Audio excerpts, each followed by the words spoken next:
1987, the Mega Man franchise was released to the world, and along with it, an incredible soundtrack that has become an absolute icon amongst early video games. And with its classic chiptune sound of the NES, it is nothing short of amazing that we wound up with such incredible music. And the first thing I actually want to talk about happened in 1988 with Mega Man 2. It's one of the most widely loved games of the franchise, and its intro sequence goes like this. Right off the bat, we're like, whoa, wow.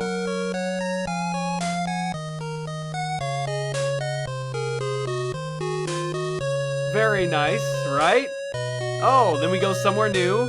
Oh, here we go, but then, whoa! Oh my God, there's already so much happening here, and we haven't even reached 30 seconds in.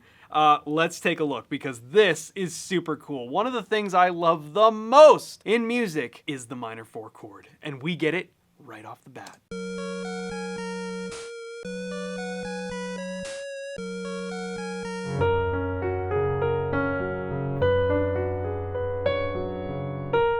Absolutely beautiful. We are in the key of, what do we call this key? Is this F sharp or G flat? All right, well, we'll figure that out once we understand the context of like the rest of the thing. So we have F sharp major.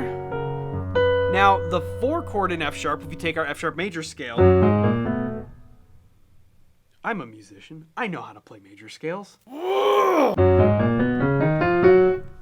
This video is made possible by all of you. First of all, just for being here and watching this video, but also for taking advantage of the many courses I've put together on Better Piano. I've supported this channel in the traditional YouTube way with sponsors and stuff in the past, but I always thought it would be just so much cooler to make something from me that was built specifically for you. I wanted to take all of the ways that I've learned how to play the piano and learned how to listen to and understand the music that we break down on this channel and put it together in a package that can help you do the exact same thing. So if you've ever wanted to start playing this instrument and learn a ton about music so that you can listen to anything like this and immediately know what's going on, just like I can, then I'd love for you to take advantage of the 50% off sale that I'm currently running on my Intro to Piano course. It covers all the basics of starting from scratch on this instrument, how to just get your hands to play this thing, and it covers a lot of the basic building blocks of music as well. If you've ever wanted to play something on the piano to even just impress your friends or your family, I wanted to build something to help make that feel attainable, because I know that you can play the piano. Now we just have to get you to believe that. And trust me, with all of my experience and all the people I've worked with, I know you can do it. Playing the piano is not nearly as hard as you might think, and it is the key to unlocking the world of understanding music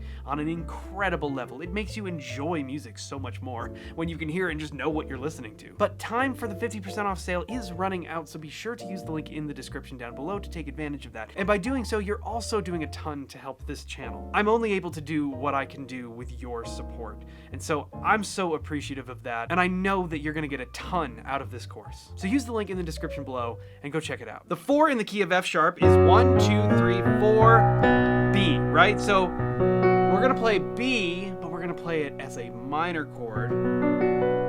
Woo. But we're gonna do 2 things that are gonna make this really interesting. Instead of just going, actually moving and playing B minor, we actually leave F sharp in the bass. So instead of going to B minor and actually playing that as the root, we're just staying right there on that F sharp. And that really helps to kind of create this whole like, something is steady, something's like steadily brewing here. You know, we don't actually know what's gonna happen, but like, it just gives us this consistency as we introduce this sad, sentimental sound underneath. And the second thing that we do to this chord, we actually do it to both of them, and we do it with the same note. That G sharp is just a beautiful sound. It's the add 9 of the F sharp major chord. But when we move to the B minor chord, we keep that G sharp, and it has a totally different function. Now, it's creating a B minor 6 chord, which is taking this B minor chord and just adding another layer of tragedy to it. You know what I mean? It just kind of gives it this like ultra sad sound. Here, it's beautiful, and then contrast that with something painfully, hauntingly beautiful and sad, right? And as we are getting all of this information, we're also getting a little bit of backstory as to what happened at the end of Mega Man 1 and what ensued after that.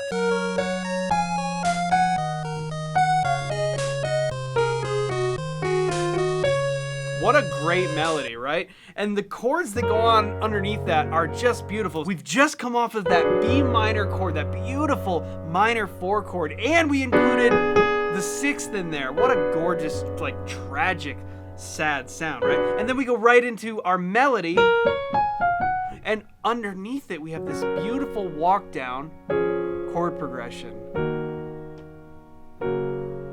Except, rather than going here, where you might expect it to go, we instead go there. It sets up a whole new direction. It sets up a whole new resolution.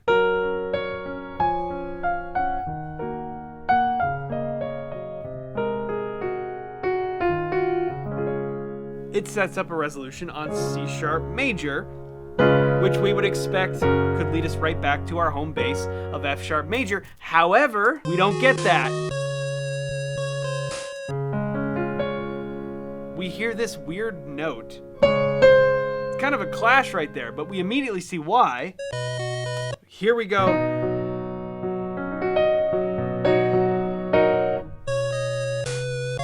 Whoa! Really? Did I just hear that?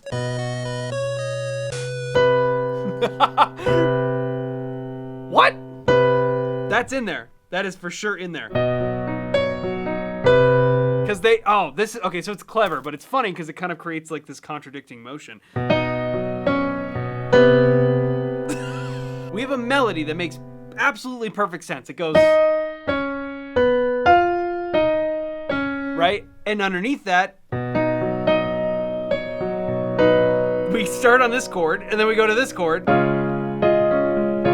which all of that works perfectly, except they decided, oh, let's put a little walk up to that C sharp, and it makes it sound like this.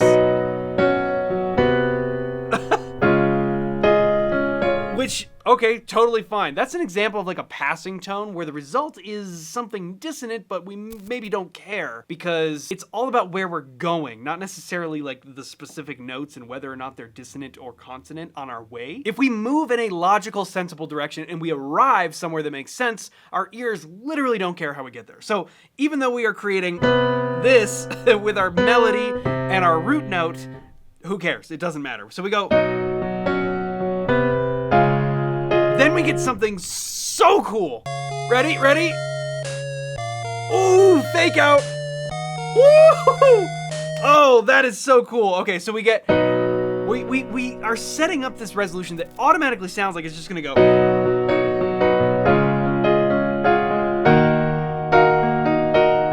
That would be totally sensible. That would make every amount of sense in the world. Can't stop staring. We've heard that a bazillion times. We're very familiar with that sound. But instead of this resolution that we're sort of setting up, that would be totally, that would make sense to our ears. Absolutely. We don't get that. We get something totally different.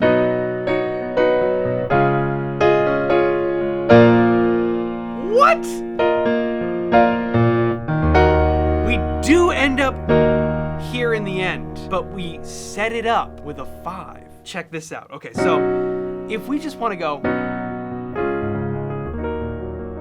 totally fine, we can do that. But what if we want to just add a little bit of chromaticism to our resolution? Because here, everything is kind of moving in whole steps. But just for a bit of extra flavor, we go.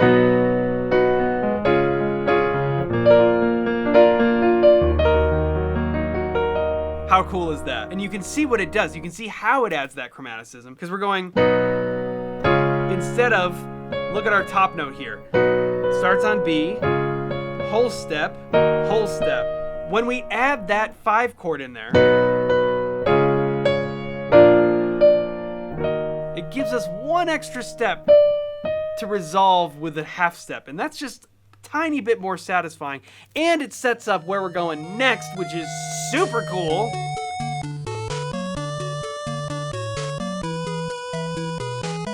Here we go. We're getting into our theme. Faster. Build up, and then...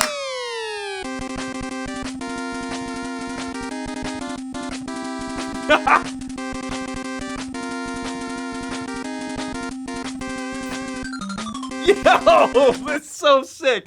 Oh, it's so good. Okay, so oh my God, there's so much happening in here. Check that out. We go from our D sharp minor chord and we drop it a half step to D major. Why? Because check out what we set up.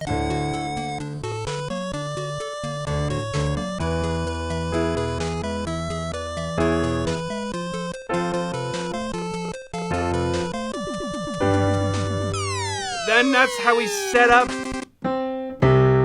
So check it out. We were in this whole time F sharp, and our theme we're gonna go to C. All right, we'll talk about that in a second. But check this out. So to get there, we started here. Now this is a new space. We have not been here before. We're gonna set up. Stay here for a second, and then all of a sudden we get E major, and then we get F major, G major, and that sets up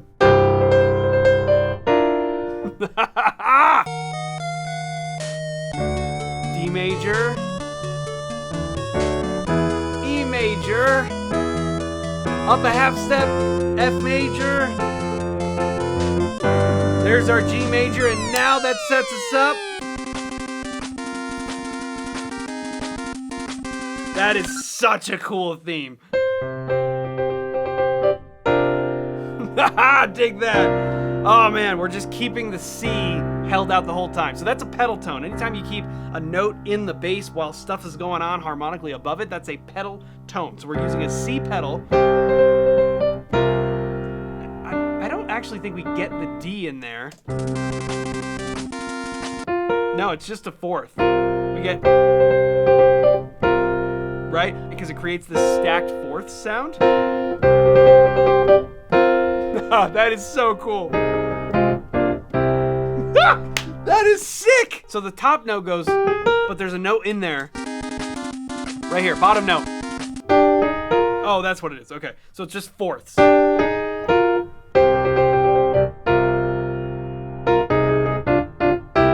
It just sounds odd because we were just on E major, right? Oh. That's it. Oh man, what a theme. What is that? Something's up there.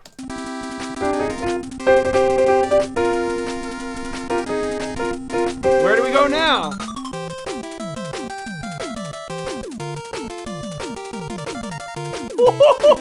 What? I'm sorry, excuse me, what? Excuse me, what the actual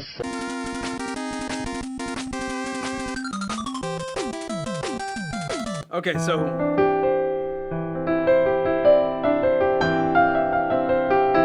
so that's a C major chord, but we've put E in the bass. And then where do we go next? B flat?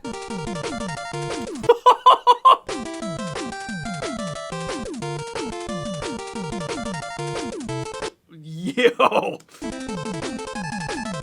Yeah, what? That's an A minor chord. What is it doing?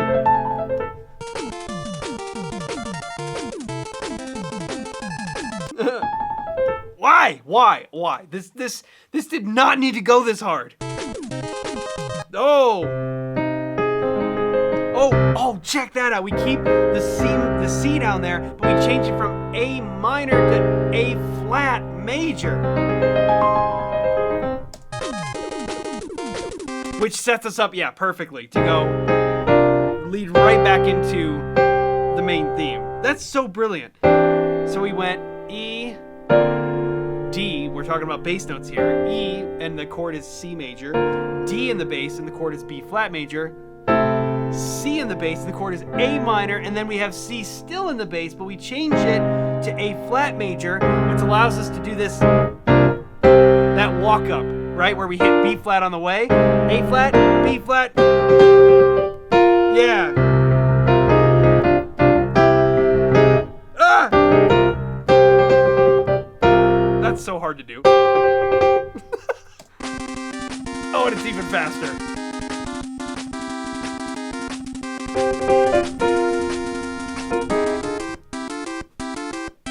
Huh?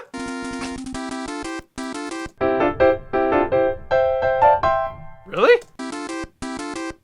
That's it. Okay, so this theme and the music for Mega Man 2, written by Takashi Tataishi, is actually a callback to Mega Man 1, except it's a part of the game that a lot of people never even got to. If you've ever played the Mega Man games, you will know that they were particularly difficult. It was one of the things that made them so famous, so much so that a lot of people never even reached the end of Mega Man 1. So they moved on and played Mega Man 2, and I've seen comments of people who were blown away when they went back, finally beat Mega Man 1, and realized something very special. The Mega Man 2 theme is a callback to the ending of Mega Man 1. Listen to this. It's the same exact thing. Same melody. Beautiful. Now we just get an upbeat version of the same 1 to minor 4, and then the same chord progression after that. Kind of. But we get this extra section. Ooh. Ah, yes.